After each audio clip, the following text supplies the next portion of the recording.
Most people think content creation is about going viral. They just think that you get like the right little edit in there, the right content, and then boom, you're like worldwide TikTok famous. A lot of guys on the business side too, especially if you're running a $1 million to $6 million business, they don't understand the applications to their business growth and the lead generation. They either try, they don't go viral and they bomb out and flame out, or they just dismiss it all together because they think it has to be about teenage girls dancing on TikTok. The truth is, content creation isn't about luck or even really about going viral. It's about creating systems. And what I want you to think of as the business owner that owns a $1 million to $6 million business is it's about lead generation working for you 24/7. So, welcome back to another episode of the Chad T Podcast, the show for business owners running $1 million to $6 million businesses that want to grow them to $12 million. I'm your host, Chad T. Let's get into it. So a year ago, I bought a ZVE10. It is what I'm filming on right now, but that box like stayed unopened for 6 weeks. It was the most embarrassing thing ever, really, because it's like a $700 camera. And I thought for sure this will make the content better or it'll all come flooding in. But I learned a couple harsh truths over the last year, and I can break that down into 3 phases. In this video, I'm going to go through kind of the 2 phases really that everyone needs to get over first. And then this third phase that I'm finding myself in now, which is the secret of faceless pages or the theme pages and how that directly drives traffic to my business. So phase one. Phase one is really the initial learning curve. Most people never get over it. I bought that ZVE10 on a trip to Florida. I remember being super excited. We went out of our way. We stopped at a Best Buy. I got it. And the whole trip, man, I didn't touch that thing. I would pull out my phone and get the panoramic view of like the sun on the beach or me and my wife and our kids, and I'd post for that and it would work. And I remember thinking to myself, like all things in business, you know the answer. Now the clutch time is coming where you have to do the work. You've got to get yourself out there. So I found through the Think Media team, I have a link to a full gear list if you want. And also there's some videos that really help me out. But Omar El Takrori was walking through his ZVE10 setup. And so I went through that. I did it. I remember sitting out on the porch and I was smoking a cigar, and I just held the ZVE10 like this vertically, and I was like nervous about what the neighbors would think. But I just started doing these little hooks and these stories. Then I was like all excited. I went back in the living room to look at them, and the sound was freaking dead, like nothing. So like all of business, there's this defeating feeling when you try doing something new and it falls flat on its face. But I was committed, man. So I went in there, I did it again. I figured out the mic settings and the volume settings. And now here we are. I'm like 300 videos later and talking to you guys. The main point here is that the tools don't win. It's the execution that wins it. You have to get out and go do the work.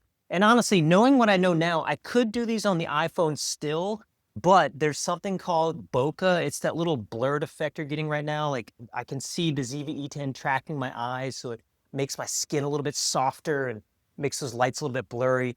That just goes farther than what you get on your phone. So do invest in the tools, but then get over the learning curve to learn how to use them. What I also found in this first phase is that the sound and the lighting, like really, if you have crappy sound, people are going to swipe right past your video.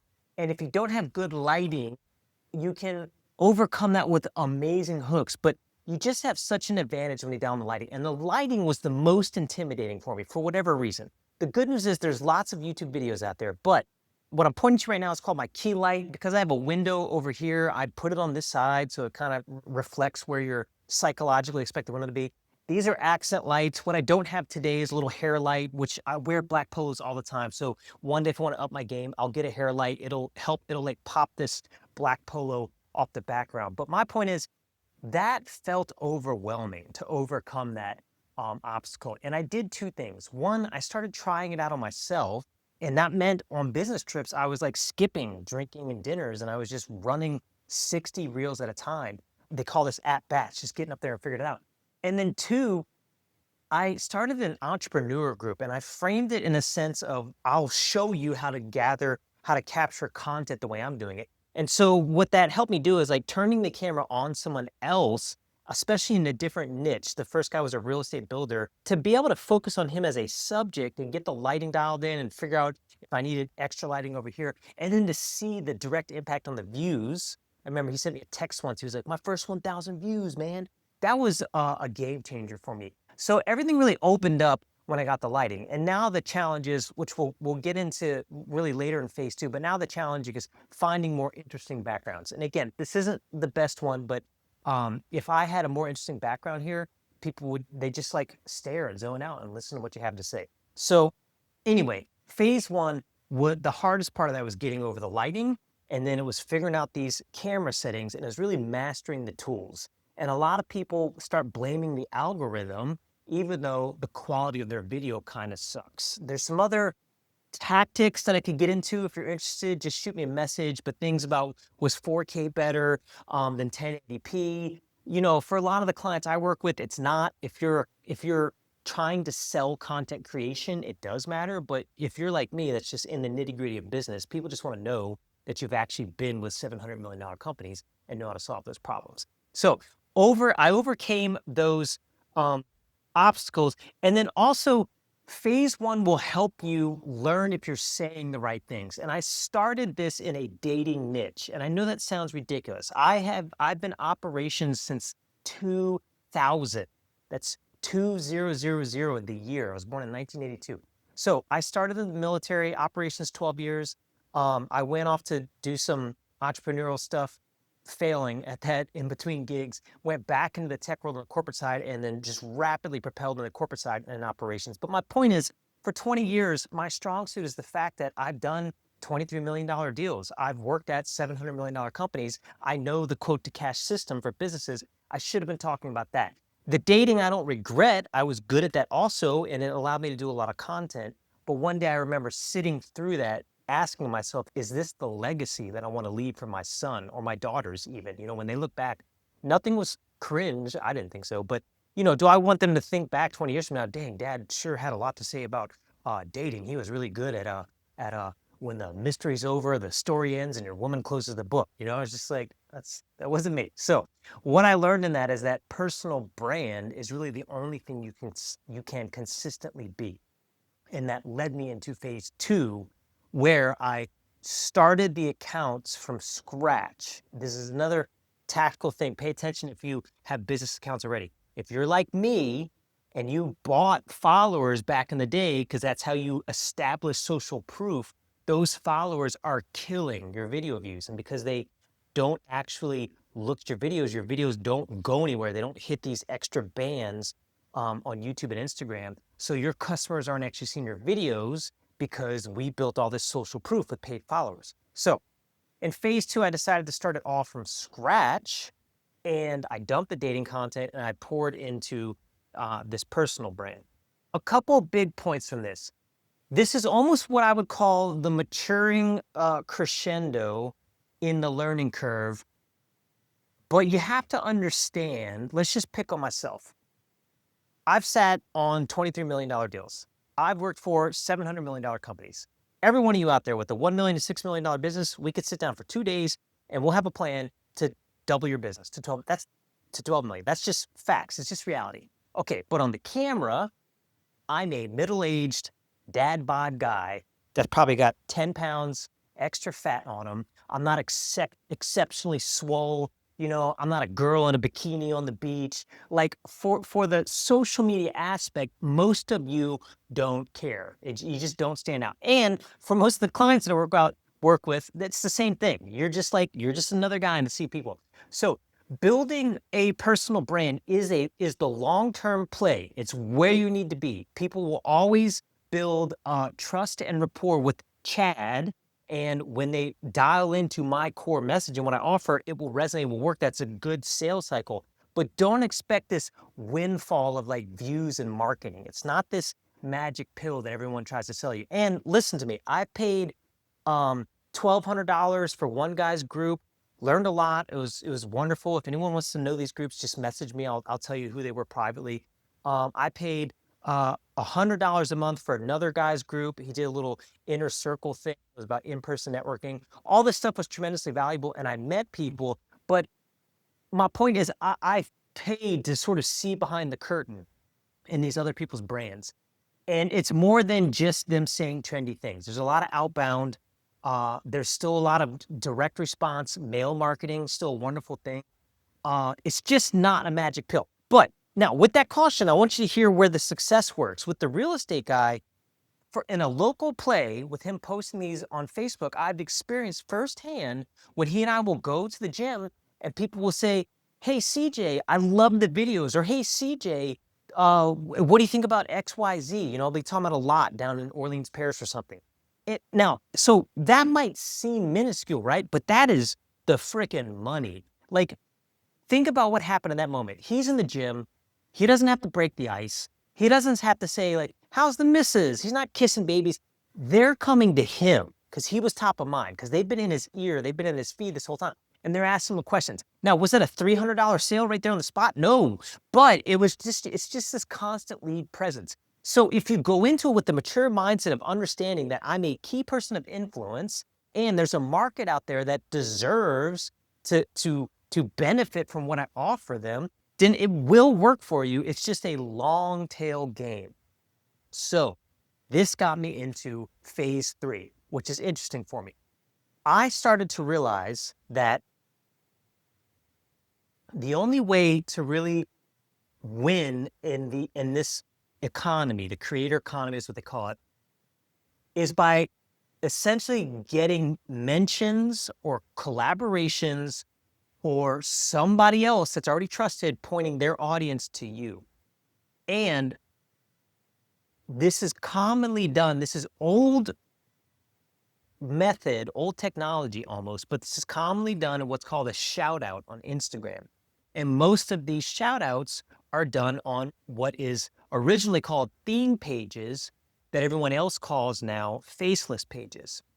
So think about a real estate social media account that puts $10 million mansions up all around the United States. And that's all it is, just over and over. These little reels, drone footage, whatever, cool little caps.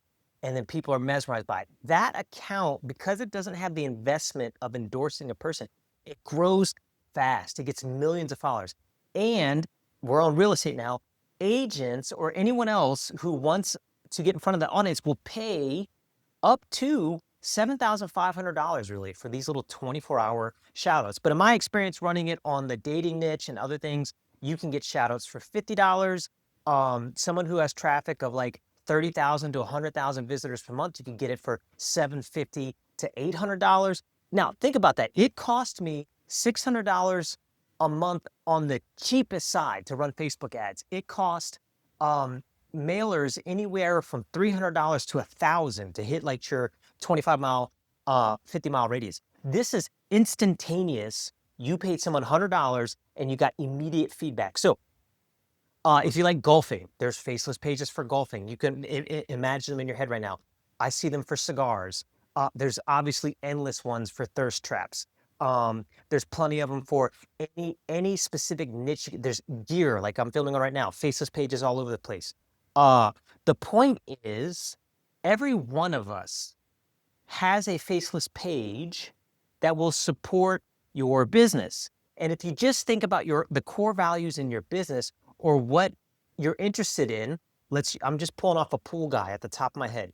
What if all of a sudden there was a faceless page that showed the most beautiful backyard arrangements of pools, and that's all it was, just little pan in, pans out, cool captions, people, images of success, and just day after day, these beautiful pictures of pools. Well, then every once in a while, up to 10 times a month, really, if you think about that, they just slip in a collab with yourpoolcompany.com. Or if you're interested in seeing one of these quoted yourself, yourpoolcompany.com. Now think about this, because you never have to be Jimmy, maybe Jimmy's buff, or maybe Jimmy has plumber's shorts on and like showing his midriff on the pool. You never have to fall in love with Jimmy. You just have to fall in love with the pools, but you own that page. So one, it becomes a business asset for you, and two, it becomes a revenue generator because people will pay you to get on those as well. So this is where I've leaned in now. I've decided that if I truly want the flexibility of running a practice, generating leads and creating marketing, I started pouring my efforts into faceless pages. And just like laundromats, storage units, you can find these. You can go to socialblade.com. You can look for them with less than 50,000 followers or 10,000 followers that are getting some engagement, you can buy them. Like half the times these are kids in Alabama or India. And if you offer them 6 grand or 5 grand, they're selling that thing. So you need a whole other video on how to do that correctly. There's things about emails you have to understand, things about the original account. But my point is, this is digital real estate. I want all the business owners in here that care about the marketing side. And if that's not you, show this video to your marketing guy. But I want you to consider, how can I do a faceless page that will send leads to my business? And let's see if we can think of 5. I'm going to do 2 of them are going to be obvious. There's a big one called wealth on Instagram. All right, well, everyone like a Rob Report or selling watches or selling high ticket offers, they pay $7,500 is the number I've heard for that guy to just get a 24-hour shout on that page because it sends thousands of leads in their offer. There's another one that you wouldn't think of, women's wigs, which is big in the Black community. There are faceless pages that just have hairstyles and wigs and whatever, and then they will throw that company in there because you can mail order these things for hundreds of dollars. The pool guy example is an obvious one. I mean, this one's endless. Just because of the guys and the girls that you can get at the pool are already very attractive. That's going to drive traffic. So real estate, I would instantly go into high value home demos. What if you just had drone footage of cities over and over again? Anything you can think of that's related to real estate, when you slip yours in, it works. So what are we on 4? Let's go super random because golf's too easy. If I was a tree service, I would do faceless pages around landscaping or do-it-yourself projects or anything that showed just over and over little 10-second clips of how to, 3 points, whatever. That like your handy fix it 30-second or something. Just run it over and over. And I still feel like people aren't convinced. What is another common business? HVAC company is something I work with. HVAC company, faceless page. You could use the home tours again. You could use the do-it-yourself fix it again. You could go with air quality. It's a huge one. People are terrified of mold nowadays. What if just day after day you were informing people about mold or whatever? Now, so I replay this. I want you to know it's a real thing and it drives more traffic than your personal brand ever can unless you are already famous. Here's what I want you to really understand about this.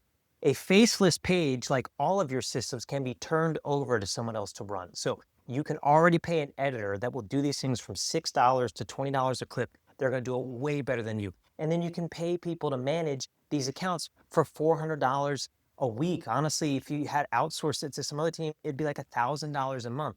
But my point in this is you have an asset now that's bringing you $2,000 a month at the low end. It costs you $1,000 a month to run it. Like, that's the nickel box. You stick a nickel in, you turn the crank and a dime comes out. And if you're business savvy and I showed you a nickel box, how many times would you crank the handle?